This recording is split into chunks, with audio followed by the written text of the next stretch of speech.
चीज़ देखते हैं, cardinal number. What is cardinal number? कुछ नहीं है, सिंपल सा number of elements in a set. एक सेट में जितने एलिमेंट्स है उसको क्या बोलेंगे? कार्डिनल नंबर बोलेंगे। जैसे मैं यहाँ पे एक एग्जांपल के तौर पे लिख देता हूँ, अपना ये लेते हैं 2 4 6 ये लेते हैं। तो इसमें कितने एलिमेंट्स दिख रहे हैं? 1 2 3 4, यानी कार्डिनल नंबर कितना होगा? एक रिप्रेजेंट करने का तरीका होता है, इस तरीके से लिखते हैं n फिर ब्रैकेट में a ऐसे करके ये ऐसे लिखते हैं। ये होता है हमारा कार्डिनल। ठीक है, आई होप इजी है समझने में, कोई दिक्कत नहीं। ठीक है ना, तो इस तरीके से लिखा जाता है n ब्रैकेट में अपना सेट और फिर उसके बाद जितने एलिमेंट्स है वो लिख देते हैं हम इसके अंदर। चलो नेक्स्ट देखते हैं हम।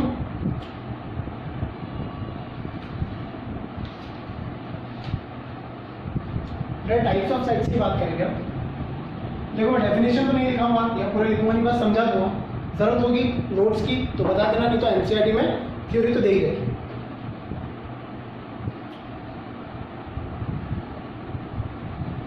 टाइप्स ऑफ सेट्स बात करते हैं। सबसे पहला बेटा मेरा सिंगलटन सेट। सिंगलटन सेट, एक वर्ड आ रहा है सिंगल। ठीक है, तो शायद समझ ही गए होंगे। किसी सेट के अंदर अगर सिर्फ और सिर्फ एक ही एलिमेंट या एक ही मेंबर है तो उसको हम क्या बोलेंगे? सिंगलटन सेट बोलेंगे। ठीक है, set which have only one element और मेंबर। जैसे मैंने ये लिख दिया, ये तो एक सिंगलटन सेट कहलाएगा। ठीक है, ज्यादा डिस्कस नहीं करते, आगे बढ़ते हैं। अगला है हमारा नल सेट। पानी वाला नहीं, NaNL, यानी जिसमें कुछ भी नहीं होता, नल्ला। ठीक है, नल सेट, इसको वॉइड सेट भी बोलते हैं बेटा, इसको एम्प्टी सेट के नाम से भी जानते हैं। साफ ही नाम से ही पता चल रहा है, ऐसा सेट जिसके अंदर कुछ भी नहीं है। Set which contains no element, जिसके अंदर कोई भी एलिमेंट नहीं। बेटा इसको ना डिनोट कैसे करते हैं जरा देखिए। ये मेरे को एक सेट को डिनोट करना है जो कि एक एम्प्टी सेट है, वॉइड सेट है, तो मैं खाली कर्ली ब्रेसेस ऐसे बना के छोड़ दूंगा।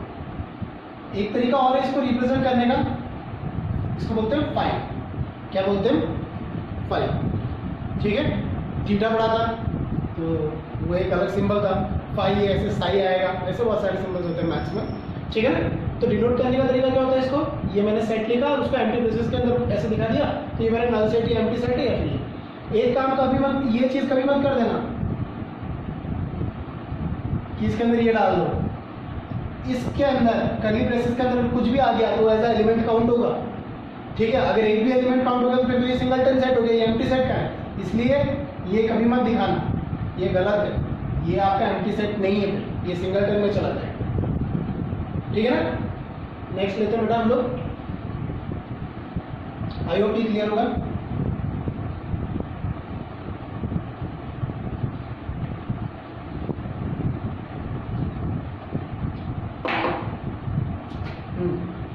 नेक्स्ट हमारा फाइनाइट सेट। नाम से समझ में आ रहा है? फाइनाइट, फिक्स, जो चीज फिक्स है। Set in which number of elements are fixed. ऐसा सेट जिसमें नंबर ऑफ एलिमेंट्स क्या है? फिक्स्ड है। अब इससे फर्क नहीं पड़ता नंबर ऑफ एलिमेंट्स कितने हैं, लाखों में, करोड़ों, मिलियन, बिलियन, ट्रिलियन कितने, उससे फर्क नहीं पड़ता, फिक्स होना चाहिए। ठीक है ना, लाइक एक एग्जांपल दे दो, 1 2 3 4 5, ये भी एक फाइनाइट सेट है।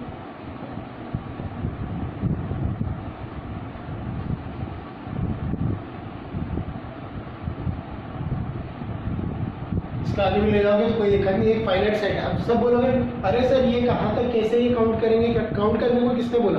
तुम्हें लास्ट पता तो है क्या है, यानी एक लास्ट लिमिट है उसकी, यानी एक फिक्स लिमिट है, कैसे भी करके यहाँ तक पहुँच तो सकते ही हैं। कोई डेस्टिनेशन है, फाइनल है, फिक्स्ड है। ठीक है, तो ऐसा सेट क्या कहलाता है? फाइनाइट सेट कहलाता है। ठीक है ना बेटा, इससे एक चीज याद है, अभी हमने सिंगलटन सेट पढ़ा था ना, तो एक बार क्या हुआ ये लिख दिया मैंने सिंगलटन में।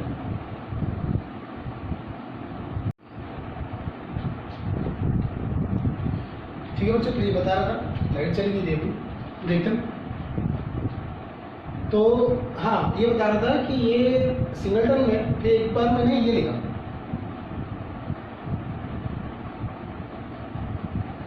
तो एक बच्चे ने बोला कि अरे सर सिंगलटन में तो एक सिंगल एलिमेंट ए मेंबर होता है ना, आप गिनो 1 2 3 4 5 6 7 8 9, तो ये सिंगलटन कहाँ से हुआ?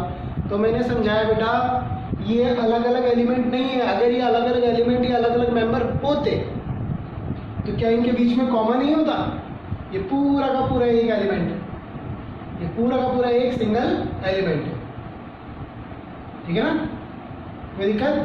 तो कंफ्यूज मत होना, अगर मेंबर्स दिखेंगे ना तो उसमें क्या कॉमा लगा हुआ होगा, कॉमा से सेपरेट हो रहे होंगे, ठीक है?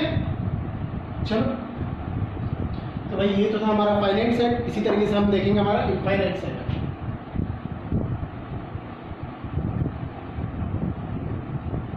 ज़्यादा कुछ डिटेल में बताने की जरूरत है नहीं, ठीक है? इनफाइनाइट सेट की बात करूँ तो ये मैंने एक सेट लिख दिया 1 2 3 4 एंड सो ऑन। तो आपको समझ गए होंगे ये क्या एक नेचुरल नंबर का सेट है। तो मैं आराम से पूछ सकता हूँ कोई भी नेचुरल नंबर का सेट इनफाइनाइट है, इनफाइनाइट है, इनफाइनाइट है, इनफाइनाइट है। All these sets are infinite set, क्योंकि इनकी कोई लिमिट नहीं। इसका आखिरी अपने को नहीं पता, इसका डेस्टिनेशन अपन को नहीं पता, आखिरी जो एलिमेंट है वो नहीं पता, फिक्स नहीं है। आप जो भी एलिमेंट बोलोगे वो उससे एक ज़्यादा बोल दो, फिर कोई और उससे एक ज़्यादा बोल देगा, तो उसका कोई एंड नहीं है, कुछ फिक्स नहीं है। तो इस चक्कर में ये सारे सेट क्या कहलाते हैं? इनफाइनाइट सेट कहलाते हैं। ठीक है बच्चों, ये हो गया, क्लियर हो गया? चलो नेक्स्ट है हमारा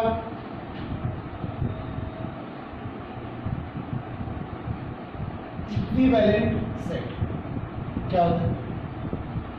अगर कोई भी दो सेट का कार्डिनल नंबर इक्वल हो जाए तो इक्विवेलेंट सेट कहलाता है। ये होगी मैथ्स की डेफिनेशन, या फिर सिंपल डेफिनेशन में बोलूँ अपन तो अगर दो सेट में नंबर ऑफ एलिमेंट सेम है तो इक्विवेलेंट सेट कहलाएंगे। जैसे सेट ए है मेरा 1 2 3 4 5 एंड सेट बी है मेरा ए ई आई ओ यू। अगर आप देखें तो कार्डिनल नंबर ए का कितना है 5, बी का कितना है कार्डिनल नंबर बच्चों?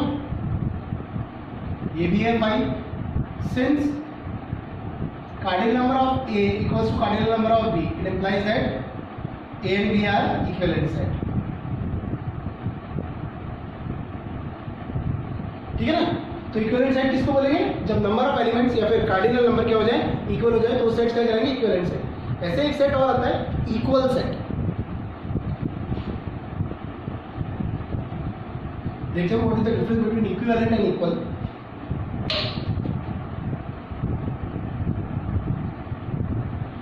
बट ज्यादा डिफरेंस नहीं है, वहाँ नंबर ऑफ एलिमेंट सेम थे, यहाँ पे नंबर ऑफ एलिमेंट तो सेम होंगे, एलिमेंट्स भी सेम होंगे।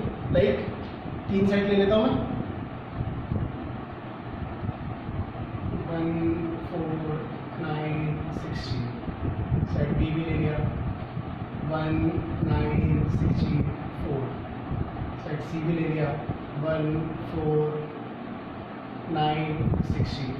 ऑर्डर से कोई फर्क नहीं पड़ता, नंबर ऑफ एलिमेंट 4 4 4। ठीक है, एलिमेंट्स भी सेम ही है, बस आगे पीछे का कोई फर्क नहीं पड़ता, बता दिया था, ऑर्डर डजंट मैटर। ठीक है, तो यहाँ पे हम बोल सकते हैं set A equals to set B equals to set C. ऐसे कितने सेट हो सकते हैं? 2 भी हो सकते हैं, 3 भी हो सकते हैं, 5 भी हो सकते हैं। तो these sets are known as equal set, जहाँ पे नंबर ऑफ एलिमेंट्स तो इक्वल होंगे, साथ ही साथ एलिमेंट्स भी क्या होंगे? सेम होंगे। ठीक है बेटा, तो यहाँ पे हमारा ये टाइप्स ऑफ सेट्स का जो टॉपिक था वो ये खत्म होता है।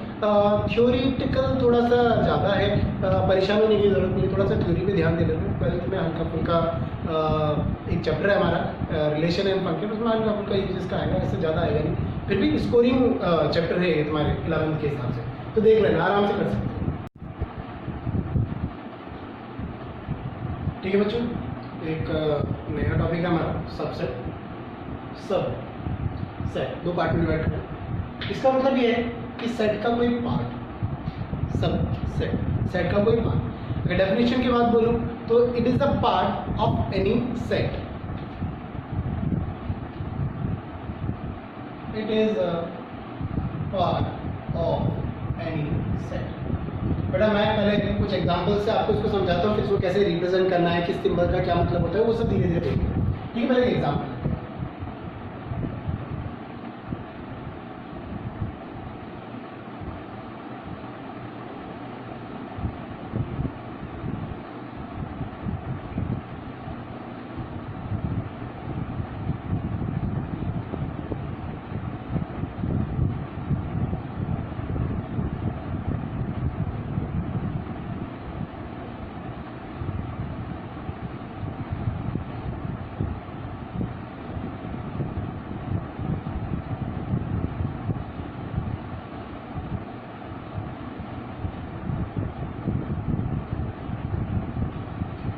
ठीक है, ये कुछ सेट्स लिखे मैंने, इसमें देखना है कौन सा किसका पार्ट है, क्या है क्या नहीं।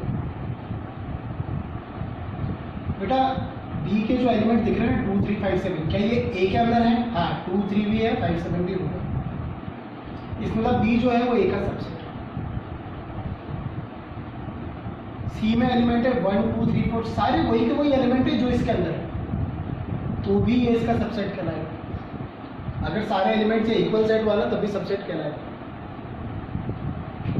1 3 5 7 9, ये 5 एलिमेंट तो हैं, लेकिन ये एलिमेंट इसके अंदर नहीं है, तो ये इसका सबसेट नहीं है। ये हमारा नल सेट है, याद है ना, नल या एम्प्टी सेट। बेटा एक चीज ध्यान रखना, कोई भी एम्प्टी सेट या नल सेट या वॉइड सेट होगा ना, वो किसी भी सेट का सबसेट कहलाता है। तो एक एग्जांपल ही समझा दिया, अभी लिखने का तरीका बताता हूँ, फिर इसको अपन पूरा फॉर्मेट में लिख के चलेंगे कि कैसा क्या होता है। ठीक है, जैसे मैं यहाँ पे बोलता हूँ बी जो है वो सबसेट है ए का। ये जो साइन है ना बेटा, ये सबसेट का साइन है। ठीक है, तो बी किसका सबसेट है? ए का। और यहाँ ए जो है ना वो क्या कहलाएगा? Super set. क्या कहलाएगा? Super set. इसको अगर लिखना चाहेंगे तो अपन क्या लिखेंगे?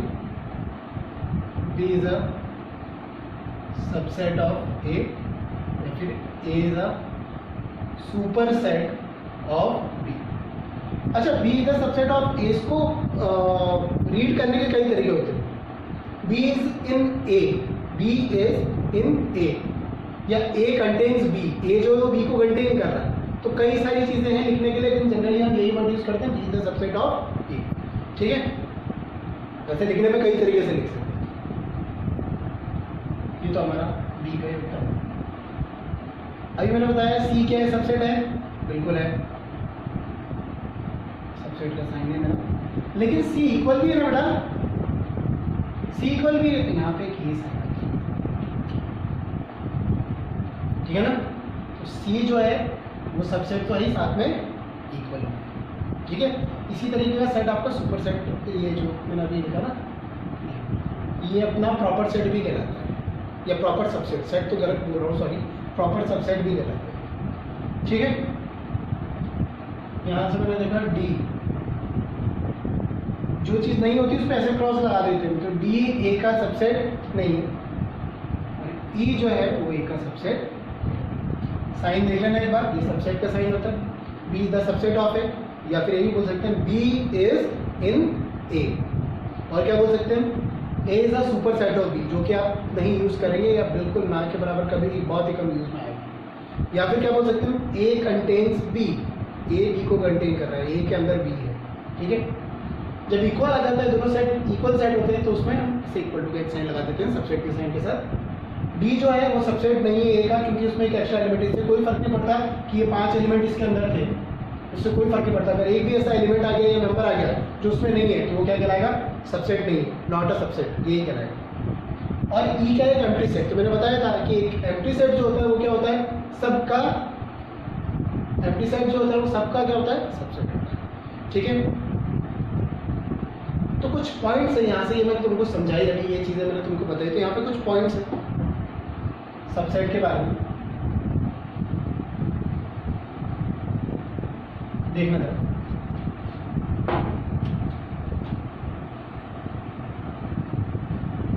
Every set is a subset of itself, ये तो अभी बताया था हमने, आपने देखा होगा, आई थिंक सी वाला, ए और सी दोनों सी में था। तो every set is a subset of itself. दूसरा,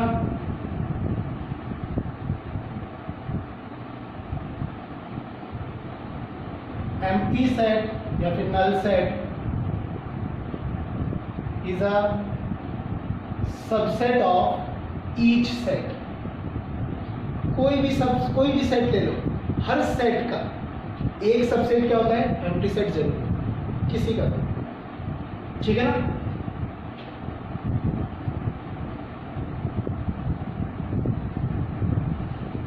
इसको प्रोनाउंस करने का या रीड करने का तरीका है, B is a subset of A, या फिर B इज इन A, या फिर A is super set of B, या फिर A कंटेन्स B, कई तरीके,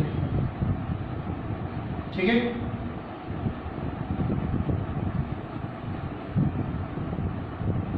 अभी अपना एक सपोज A, ठीक है, A लिखा, और सेकंड वाले के लिए क्या बोल सकते हैं हमें, फाइव से निकालना है, एमसी सेट होता है। एमसी सेट क्या होता है, सबसेट होता है किसी में। इन दोनों केसेस में ये A और फाइव, ये दोनों क्या कहलाएंगे, इम्प्रॉपर सेट।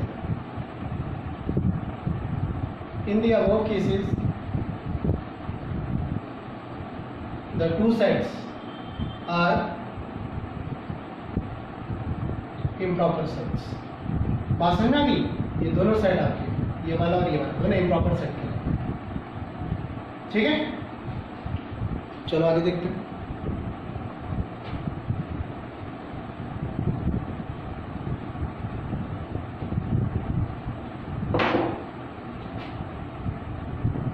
अगर मैं प्रॉपर सेट की बात करूं, वैसे तो तुम्हें समझ में आ ही गया, लेकिन मैथ्स में क्या थोड़ा सा मैथमेटिकल लैंग्वेज को यूज करने का जरूरी होता है। अच्छा, अगर दोनों सेट सेम हो गए तो वो इक्वल सेट है, और एक सेट दूसरे का सबसेट हो गया, जैसे ए वाला बताया था ना, ये वाला केस तो हमने बताया था ये एक इम्प्रॉपर सेट है। तो कोई भी प्रॉपर सेट होने के लिए एक चीज ध्यान रखना, for any proper set an element x such that x belongs to A but x is not belongs to B। इसको थोड़ा सा चेंज कर रहा हूँ,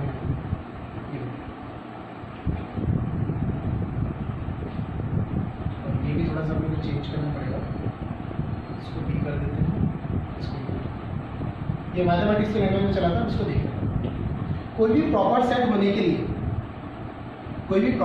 के लिए एक एलिमेंट, कम से कम एक एलिमेंट ऐसा होना जरूरी है जो ए में तो हो पर बी में ना हो, जो ए में तो हो, ए को तो बिलोंग करे पर बी को बिलोंग ना करे। यानी एग्जांपल के तौर पे ए तो हो गया 1 2 3 4 5 और बी क्या हो गया अपना 1 2 4 5। समझ गए ना, कोई एक ऐसा एलिमेंट जो ए के अंदर तो है लेकिन बी के अंदर नहीं है, तभी तो ये ऐसा कहलाएगा B is the subset of A, कहलाएगा ना। आगे बात समझ में, नहीं तो अगर यहाँ 3 डाल देता तो ये कैसा हो जाता, ये हो जाता, और फिर वापस ये क्या हो जाता है, प्रॉपर सेट बन जाता। तो कोई भी प्रॉपर सेट बनने के लिए कोई ना कोई एक एलिमेंट ऐसा होना चाहिए जो सुपर सेट के अंदर तो हो लेकिन सबसेट के अंदर ना हो। आई होप ये क्लियर हो गया होगा आपको। एक छोटी सी चीज और बता के फिर इस लेक्चर को यही खत्म करते हैं। मैं 10th क्लास में रियल नंबर में हम पढ़ाते थे कि भाई नेचुरल नंबर, फिर होल नंबर इंटीजर, फिर वो सारा का सारा रेशनल नंबर और रियल नंबर ऐसे। तो यहाँ पे एक चीज देखना, जो नेचुरल नंबर होता है ये होल नंबर का सबसेट होता है। जो नेचुरल नंबर होल नंबर होता है ये इंटीजर का सबसेट होता है। ये तीनों के तीनों किसके, रेशनल नंबर के सबसेट होते हैं, और ये सब किसके, रियल नंबर के सबसेट होते हैं। तो एक चीज़ ध्यान रखना, कहीं पर आ गई तो देख लें, ठीक है। तो whole number contains natural number, integer contains both whole number and natural number, rational number contains natural number, whole number as well as integer, and real number contains all these. So these all are subsets of real number. These 3 are subset of this. These 2 are of this. ठीक है, चलो video को यहीं खत्म करते हैं।